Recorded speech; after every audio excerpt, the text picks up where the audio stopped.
کہ جو ایران نے، بلکہ بڑی دلچسپ بات یہ ہے کہ جو امریکہ اور پاکستان کے ریلیشن بنے تھے اس کے اندر ایران کا بہت بڑا کردار تھا.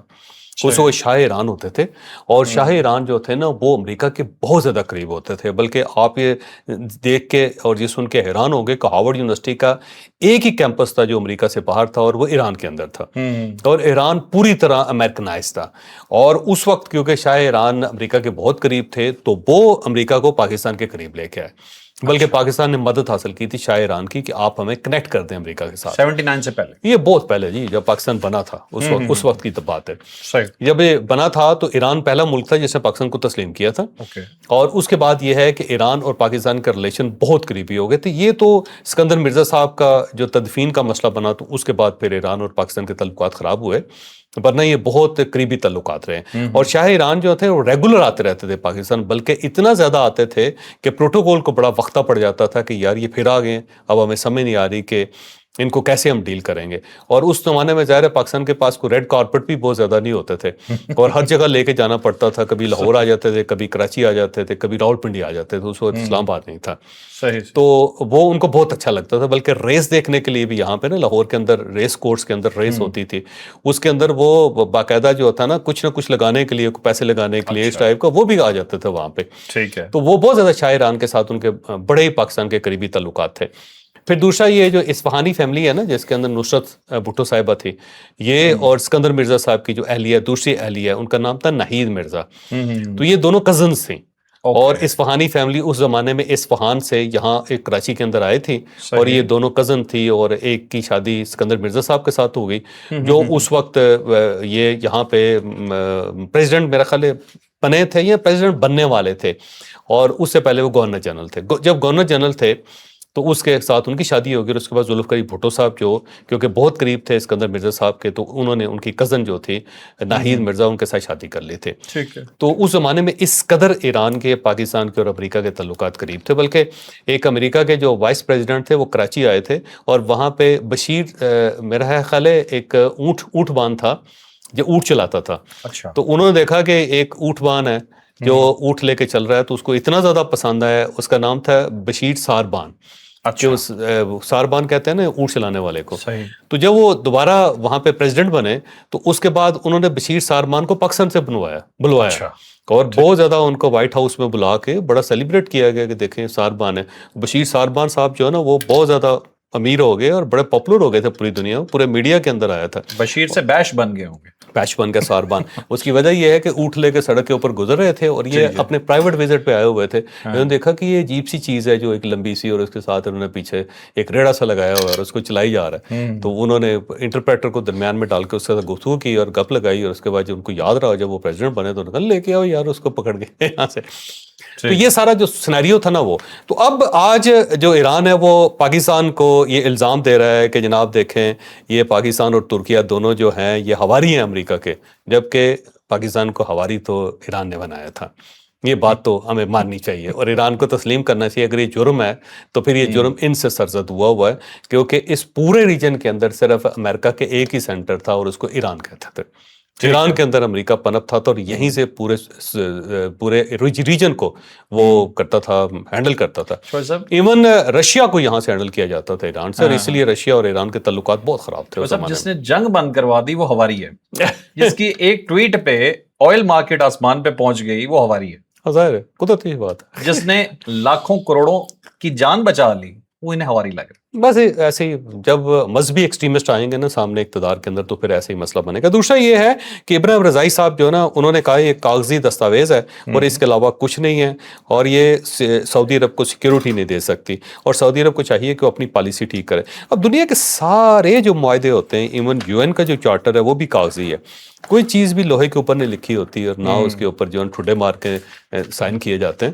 یہ کاغذ ہی ہوتا ہے سارا، کاغذ کا یہ معاہدہ ہوتا ہے. صاحب جو 14 نکاتی ایجنڈا سائن ہوا جو جیسے اسلام آباد MOU جو ہے جو ایران کے لیے کاغذ ہی تھا، وہ کاغذ پہ تھا، کاغذ پہ تھا. ہر چیز کاغذ پہ ہوتی ہے. ایون مذہبی کتابیں بھی کاغذ کے اوپر جو نا چھپتی ہیں، معاہدے بھی کاغذ کے اوپر کیے جاتے ہیں، اور آئین جو بنتے ہیں دنیا کے وہ بھی کاغذ کے اوپر ہوتے ہیں. کاغذ بڑا امپورٹنٹ ہے، مطلب جس پہ سگنیچر ایران کر دے وہ کاغذ بھاری ہے، باقی کاغذ ہلکا. اور اللہ تعالیٰ نے قلم کی قسم کھائی ہے اسی لیے قلم سے لکھی ہوئی چیز بڑی امپورٹنٹ ہوتی ہے سارے.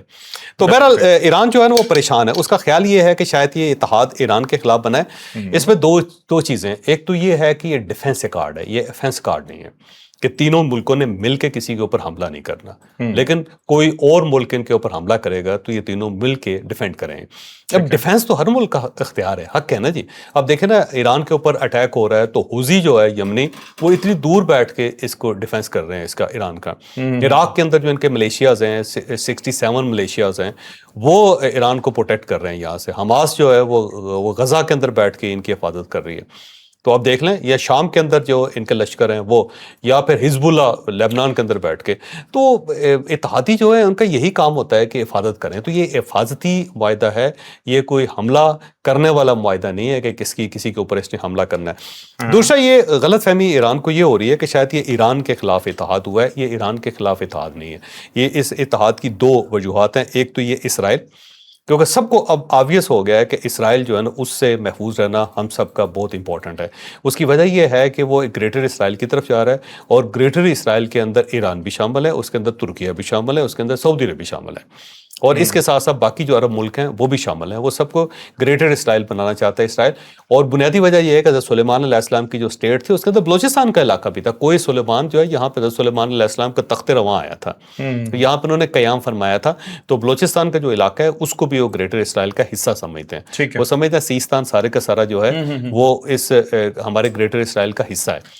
تو اب جو مسلم ورلڈ ہے اس کو اندازہ ہو گیا ہے کہ آنے والے دنوں میں ہم نے سب سے بڑا خطرہ جو ہے وہ اسرائیل سے. تو اسرائیل کے خلاف یہ اتحاد بن رہا ہے, اور اس کے اندر اب باقی ملک بھی آئیں گے. اس کے اندر ایجپٹ بھی آئے گا اور اس کے اندر قطر بھی آئے گا. یہ دونوں اس لیے نہیں آئے, کمٹمنٹ انہوں نے کی ہوئی تھی, لیکن اس لیے نہیں آئے کہ ان کی آپس میں لڑائی ہے. اور یہ لڑائی 2013 سے سٹارٹ ہوئی تھی جب مرسی آیا تھا.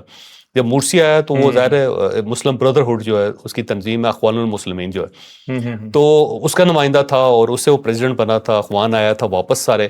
تو اس کے بعد قطر نے اخوان کو لفٹ کرانی شروع کر دی تھی, بلکہ قطر نے کو $7.5 بلین ان کو قرضہ بھی دیا تھا مرسی صاحب کو. اس کے بعد جب وہاں پہ السیسی صاحب نے ان کے خلاف بغاوت کی اور اس کے بعد سارے اخوان کو گرفتار کر لیا, مرسی کو گرفتار کر کے ان کو سزا دے دی, تو اس وقت یہ جو لوگ بھاگ کے یہاں سے گئے تو قطر گئے, اور قطر کے اندر پھر ان کو پناہ دے دی گئی. اب ان کے وہاں پہ دفتر ہیں, تو اس لیے مصر اور ان کے درمیان تعلقات خراب تھے. 2017 تک تو ان کے سفارتی تعلقات بھی نہیں تھے. 2021 میں جا کے ان کے سفارتی تعلقات بنے. تو اس لیے یہ دونوں جو ہے نا اس کا حصہ نہیں بنے, لیکن آنے والے دنوں میں پاکستان بہت سفارتکاری کر رہا ہے اور یہ دونوں بھی اس کا حصہ بنیں گے. پہلی بات تو یہ ہے کہ پاکستان نے جو کمال کیا ترکیہ اور ایران کو, ترکیہ اور سعودی عرب کو اکٹھا کرنے کا. ان دونوں کے درمیان 100 سال سے مسلسل لڑائی تھی. وہ اس طرح تھا کہ 500 سال یہاں پہ آٹمن امپائر رہی, اور آٹمن امپائر نے اس کے دور میں 1919 میں ان لوگوں نے بغاوت کر کے اور پھر آٹمن امپائر سے لڑ کے انہوں نے آزادی حاصل کی تھی سعودیز نے, بلکہ سب نے, عراقی بھی اس کے اندر شامل تھے, جارڈن بھی بنا تھا اس زمانے میں, لیبیا بھی اس زمانے میں آزاد ہوا تھا, اور سیریا نے بھی اس زمانے میں آزادی حاصل کی تھی 1919 میں, کیونکہ سب آٹمن امپائر کا حصہ تھے. اور اس کے بعد یہ کبھی بھی جو ترکیہ ہے اس کو پسند نہیں کرتے تھے سعودیز, اور بلکہ بہت زیادہ اختلافات تھے ان کے درمیان, تو رابطہ بھی نہیں تھا کوئی کسی قسم کا. اور یہ پاکستان تھا جس نے 2019 سے پھر یہ رابطہ کریٹ کرنا شروع کیا تھا, اور یہ دونوں کو ایک ٹیبل پہ لے گیا. یہ پاکستان کا کمال ہے. اب پاکستان مصر اور قطر کو اس کا حصہ بنانا چاہتا ہے, اور اس کے بعد پھر بہت زیادہ ملک ہیں جو اس کا حصہ بنیں گے. تو یہ اسلامک نیٹو بن رہا ہے, اور اس کا مقصد جو ہے نا اسرائیل کے خطرے سے نپٹنا ہے. اور دوسرا یہ جو دہشت گردی ہے پورے مسلم ورلڈ کے اندر, جو مسلم ورلڈ کو بہت زیادہ پریشان کیا ہوا ہے, جس نے بریڈ کیا ہوا ہے, اس کو بلیڈنگ ہو رہی ہے, اس کے ساتھ مقابلہ کرنے کے لیے یہ داعش کے خلاف ہے, یہ ٹی ٹی پی کے خلاف ہے, یہ ٹی ٹی اے کے خلاف ہے, اور اس کے ساتھ ساتھ یہ بی ایل اے کے خلاف ہے. تو جہاں جہاں دہشت گردی مسلم ورلڈ کے اندر ہو رہی ہے یہ اس کو کاؤنٹر کرے گا.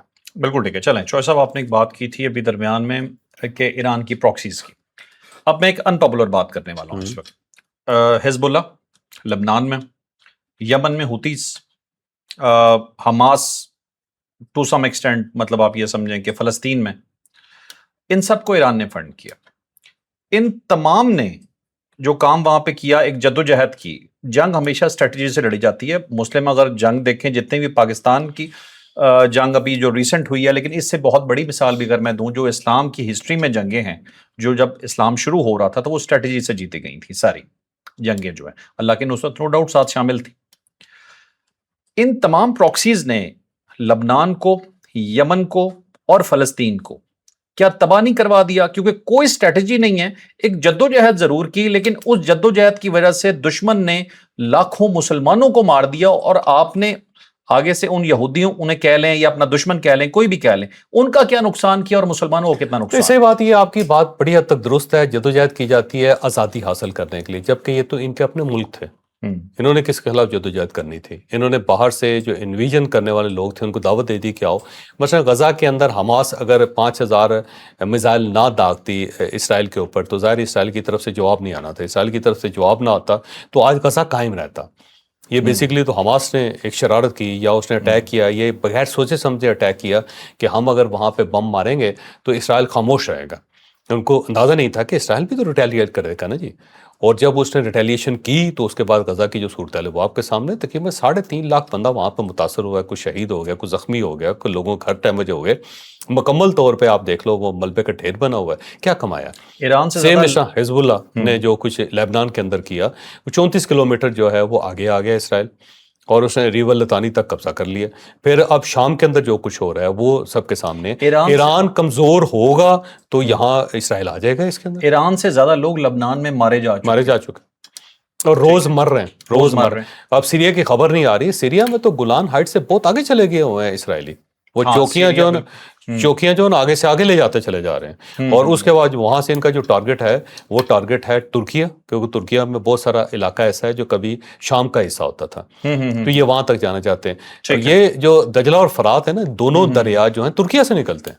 اور دجلہ اور فرات جو ہے نا اس کے درمیان جو میسوپوٹیمیا تھا اس کو بھی یہ لوگ اپنی سلطنت سمجھتے ہیں. وہ کہتے ہیں سلیمان علیہ السلام کی وہ بھی سلطنت تھی, تو اس کو بھی گریٹر اسرائیل کا حصہ سمجھتے ہیں. تو وہ سارا علاقہ جو ہے نا جو ارض شام کہتے ہیں وہ سارے کے اوپر قبضہ کرنا چاہتے ہیں.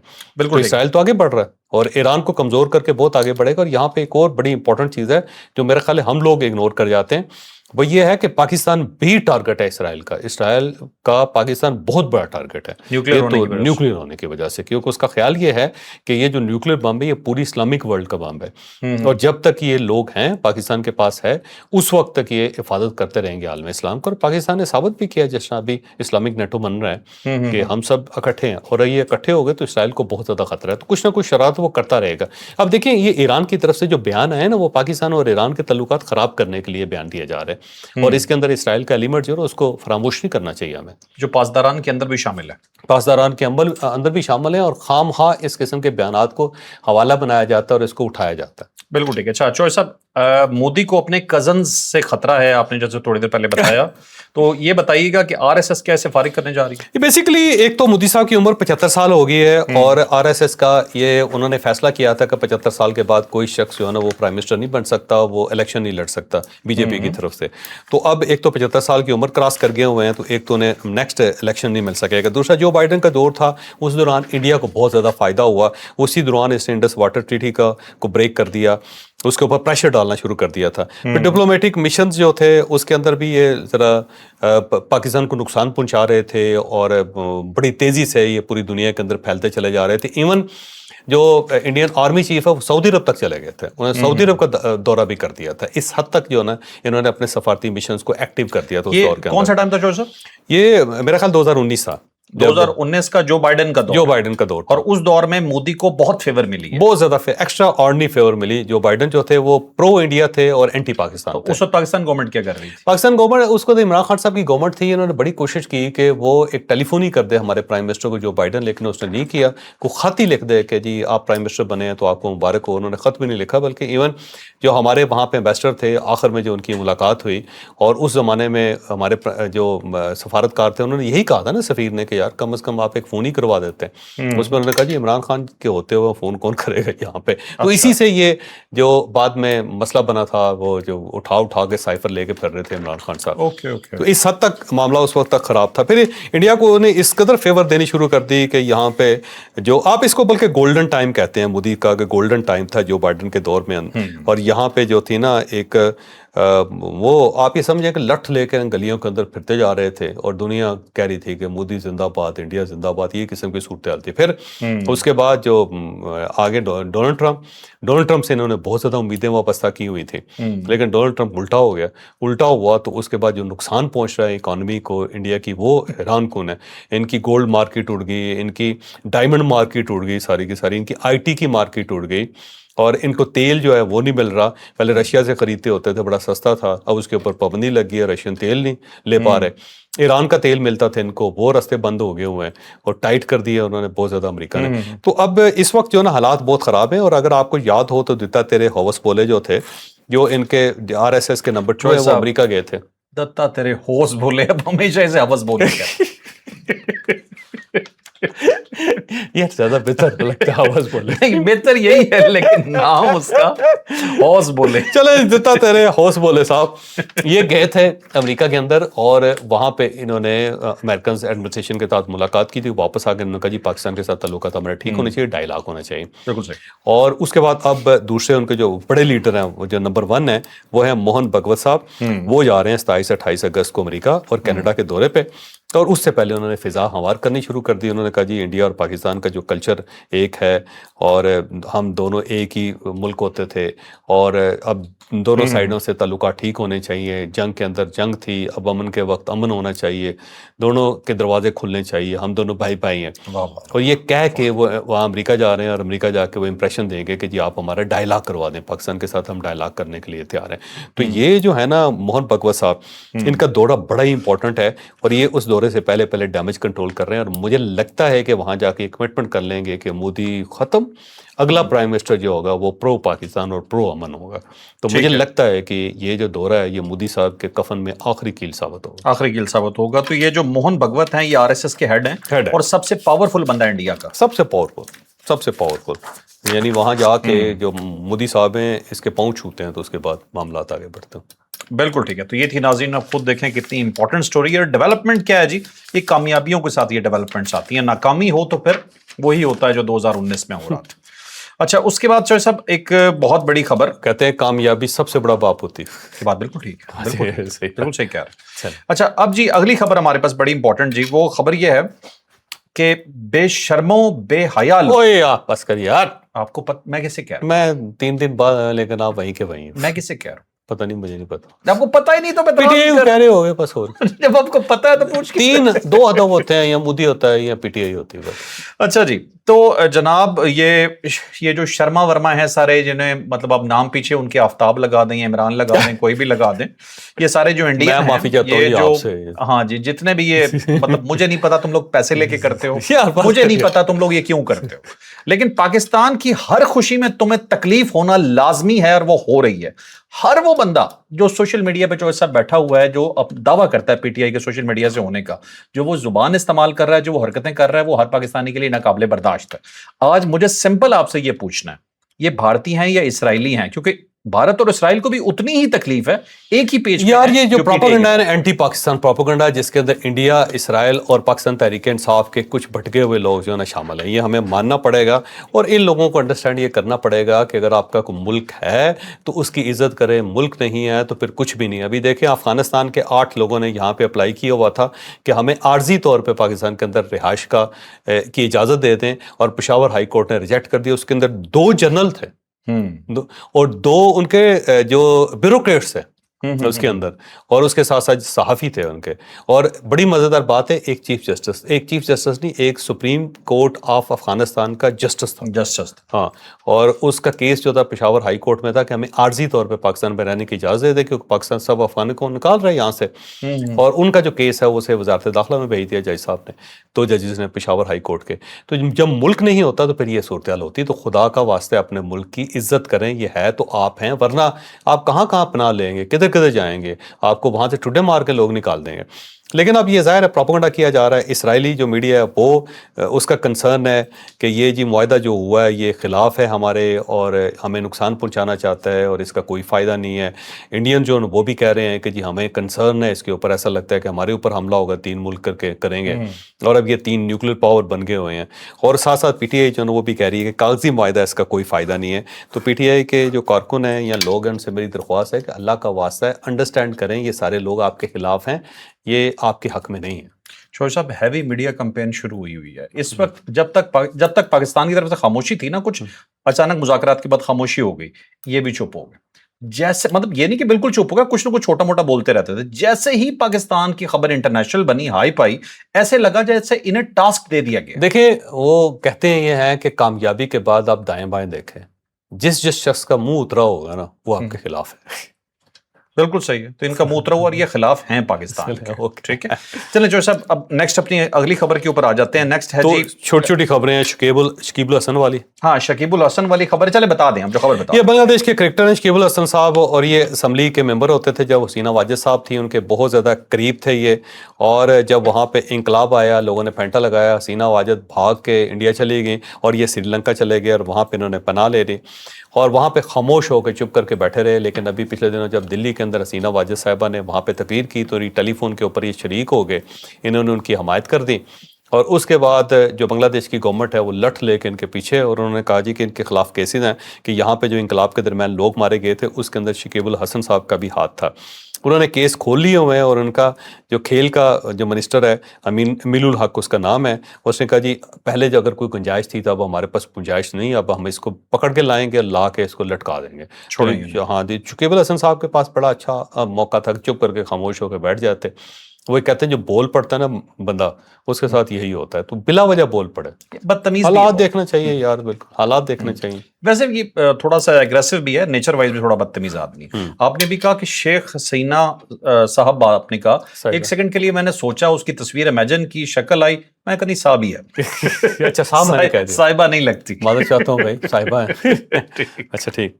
امریکہ نے ایران میں کیمیکل بم مار دیا. یہ بیسیکلی جو ایران کی ایک تحقیقاتی ایک رپورٹ ہے, اس کے مطابق لامرد کا علاقہ ہے ایک, یہ بیسیکلی فارس ایک صوبہ ہے ان کا جس کا کیپٹل شیراز ہے. تو یہ کیش ایک جزیرہ ہے, اس کے قریب یہ علاقہ ہے. تو جب یہ جنگ سٹارٹ ہوئی تھی تو جب بم پھینکے گئے ان کے اوپر, وہاں ان نے تحقیقات کی, انہوں نے کہا جی ان بموں کے اندر فاسفورس تھی اور اس وجہ سے وہاں پہ تابکاری پھیلی ہوئی ہے. اب لوگوں کو جو زخم ہے وہ ریکور نہیں ہو رہے, کیونکہ فاسفورس جو ہوتی ہے آگ لگا دیتی ہے اسکن کے اوپر, اور اس کے جو زخم ہوتے ہیں ڈیپ ہوتے ہیں, ان کو ٹھیک نہیں کیا جا سکتا, جلدی ٹھیک نہیں, پوری زندگی نشان رہتا ہے اس کا. اچھا, اس کا یہ افیکٹ یہ ہے, اور اس کا جلن بہت زیادہ ہوتی ہے کیونکہ فاسفورس جلانے والی ہے, اور جب اس کے ساتھ آکسیجن لگتی ہے تو اس کو آگ لگ جاتی ہے. یہ بڑی خوفناک قسم کی دھات ہے, یہ کیمیکل ہے یہ. تو بہرحال انہوں نے کہا جی یہ تحقیقات کر کے ہم نا انٹرنیشنل فورم پہ پیش کریں گے, اور اس کے بعد امریکہ اور اسرائیل کو اکاؤنٹیبل کریں گے کہ انہوں نے فاسفورس والے بم پھینکے, جو ظاہر ہے انلیگل ہے, پوری دنیا کے اندر اس کو الاؤ نہیں کیا جاتا. اس حملے میں 21 طالب علم جو تھے وہ شہید ہو گئے تھے, کیونکہ اسپورٹس کمپلیکس کے اوپر بھی حملہ ہوا تھا. وہاں پہ اسپورٹ کمپلیکس کے اندر اس وقت اسٹوڈنٹ بھی تھے. 21 لوگ شہید ہوئے ہیں, بہت زیادہ طالب علم زخمی ہیں, اور ان کے زخم جو ہے نا بہت زیادہ خوفناک ہیں. اب دیکھتے ہیں کیا نتیجہ نکلتا ہے اس کا. بالکل ٹھیک ہے. چوہر صاحب ویلاگ ہمارا ختم ہو گیا, بس آخری کچھ چیزیں مجھے آپ سے پوچھنی, کچھ سوالات کرنے تھے لیکن مجھے نہیں لگتا اگلے ویلاگ میں کر لیتے ہیں. اب مجھے یہ بتائیے, آپ کا یہ بھی فرسٹ ویک کا سما میں آپ کا پہلا پروگرام 1 پہ آیا, دوسرا پروگرام آپ کا نمبر 2 آ گیا پورے پاکستان میں, مطلب اپنے سلاٹ میں آپ میڈیا انڈسٹری میں 1 اور 2 پہ, پہلا پروگرام 1, دوسرا پروگرام 2, آپ نے کیا کیا؟ کچھ بھی نہیں کیا, بس اللہ تعالیٰ کا رحم اور کرم ہوتا ہے, اللہ تعالیٰ کا فضل ہوتا ہے, جس کے اوپر ہو جائے. نیا پروگرام لانچ ہوا ہے نا, بالکل نیا لانچ, کوئی ریزن نہیں ہوتی, اللہ تعالیٰ کو شاید ترس آ گیا. چوہر صاحب ایک چیز ویسے ڈسکس کرتا ہوں کہ عموماً میڈیا سے تعلق ہے آپ کا بھی, میرا بھی, آپ نے اتنا عرصہ کام کیا ہے, میں نے بھی کچھ 2-4 دن گزارے ہیں, ٹھیک ہے. میں یہ دیکھتا ہوں کہ جو نیا شو لانچ ہوتا ہے اسے جگہ بنانے میں ٹائم لگتی ہے, ٹھیک ہے. آپ نے ایسا کیا کیا ہے کہ آپ کا پہلا شو اور دوسرا شو, اللہ تعالیٰ کا خاص کرم ہے, آپ یقین کرو میں نے کچھ بھی نہیں کیا. نئے آنے والوں کو بتا دیں, تھوڑا مدد ہو جائے گی ان کی. چلے اگلے ویلاگ کے اندر کر. تو یہ تھا آج کا ویلاگ, یقیناً آپ کے لیے انفارمیٹیو رہا ہوگا. لائک شیئر سبسکرائب, اجازت دیجیے, اللہ حافظ. پاکستان زندہ باد.